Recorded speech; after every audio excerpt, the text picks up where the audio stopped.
This is SIFF TV. My name's Hélène Muddiman, and I'm the composer for a film called Skin, which stars Sam Neill and Oscar-nominated Sophia Canedo and Alice Krieg. I was lucky. I was signed to EMI in a pop band many years ago when I was 18, and luckily, though not at the time, we weren't hugely successful.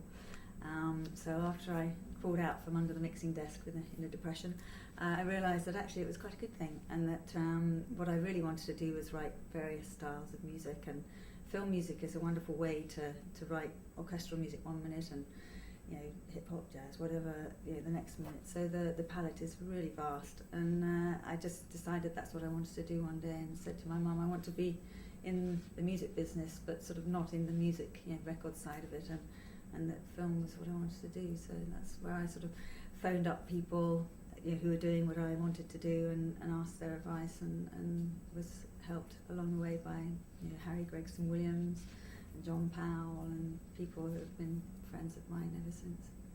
I mean, I worked with the BBC in London a lot, and that was great grounding and adverts, and you sort of do a little apprenticeship via TV, and I worked my way up that way. Skin is a true story about Sandra Lang, and she was born in South Africa to white parents, but her skin was very dark.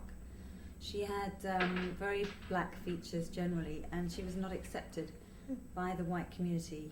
At that time, in the 60s in South Africa, there was apartheid, and it's about her very personal struggle with the political system at the time. And it's quite relevant to the world in general, with all the society and social issues about who we should and shouldn't marry, and issues that tear families apart. So it's quite a topical issue, even though it's a historical, I think they call it a biopic.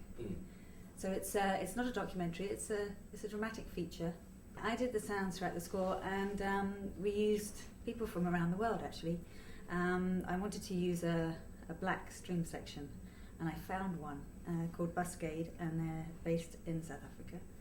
And we also used an orchestra in Prague, and I used an amazing singer who's a white South African, and she's based in Florida now. Her name's Miriam Stockley, and she did many soundtracks. She's sung on many things, but what I really wanted about her was that she can have the ability to sound like a black man, even though she's a white female.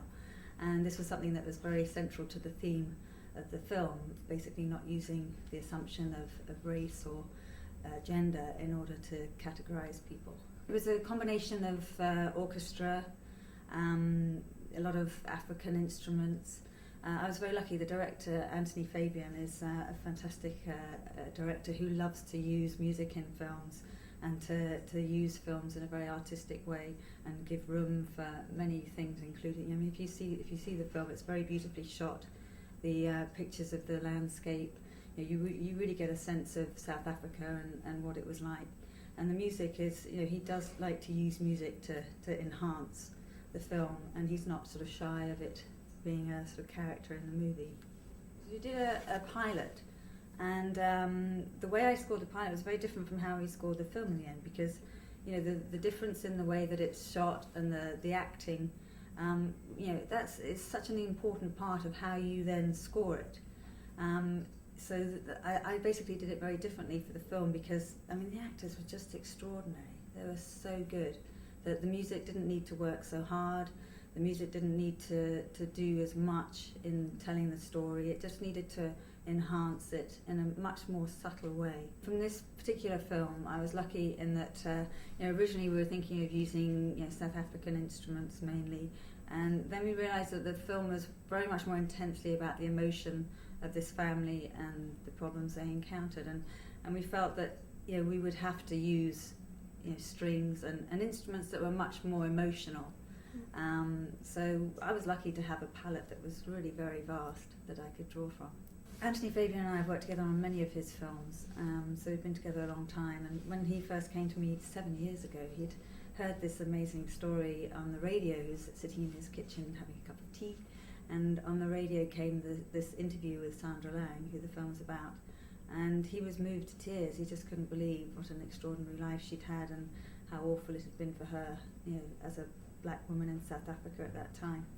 So he was compelled to get on a plane and went to meet her, and he came back and he was telling me all about this amazing film and that he'd managed to get the rights to make the movie of this person's life. And so, you know, we've been very much, I've supported him because I felt it was a really important project to do.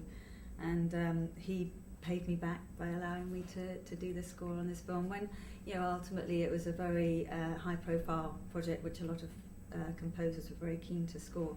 So I was very lucky to have his support.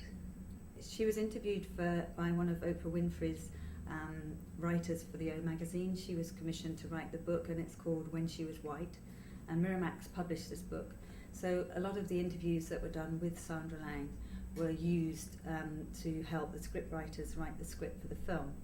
And obviously it's a very traumatic life that she's had, and the writers and Tony Fabian were very conscious of not wanting to traumatize Sandra too much in the process of writing the script for the film. So a lot of the book was used, and interviews that were done for the book. And Sandra's been incredibly supportive of the film. She's watched it a number of times. Oprah Winfrey screened the film in her school for girls in South Africa, and basically Sandra's been there at various screenings. She came to Toronto with us, which was fantastic. She came to Los Angeles for the Pan-African Film Festival, and I mean she's been incredible when you consider what her life was like and how it's changed through the course of making this film. She's really coped incredibly well with basically reliving this awful experience of her life up on the big screen. I wrote quite a lot of music before I saw the film, and then I wrote quite a lot of music when I saw the rushes of the film, and it just is incredible how much it can change just by the way it's edited together, the tempo of it, the feel of it, the you know, the different way it's edited, the different sequence of events. You can have a totally different movie depending, you know, using the same shots but just edited together differently. So it's very much dictated by the final edit. So very often composers don't get involved till that point. And in some ways, you know, it can be a lot of a waste of time to be involved before that. But on the other hand, in this case, you know, it was such an intense story that it was good for me to, you know, and I had to use instruments and a type of music that I was not familiar with. So it was great for me to have time to research on the internet, because I didn't have the budget to go over there, unfortunately, and spend time, you know, in South Africa. So yeah, for me it was good to be involved early on and have that time to work through what I really did want to put on the screen at the end. But the director, you know, it depends who you're working with, but in this case Anthony Fabian is very musical. He's extremely aware of the effect that music can have, and so he was extremely, you know, helpful and in guiding me into what sorts of music would work best in certain places. And you know, at times we didn't always agree, but you know, that's part of the creative process. You know, there isn't a right and a wrong; it's subjective. And at the end of the day, you know, I'm lucky that I only have to please him, in effect, and so you know, we could work it together and find something that we're both happy with. This is the first film for me that's had a big cast and is very much more high profile.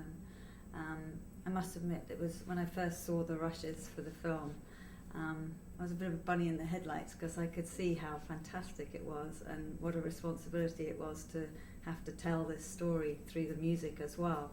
And yeah, it was pretty scary. I think I spent 2 days just staring and crying at the screen, because you know, it doesn't matter how many times I watched this film.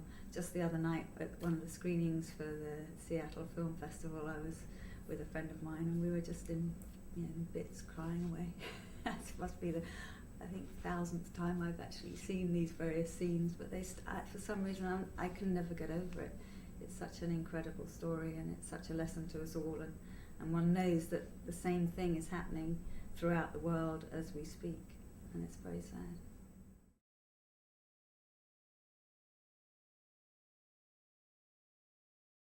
Thanks for watching SIFF TV, your resource for all things SIFF. And enjoy the 2009 Seattle International Film Festival.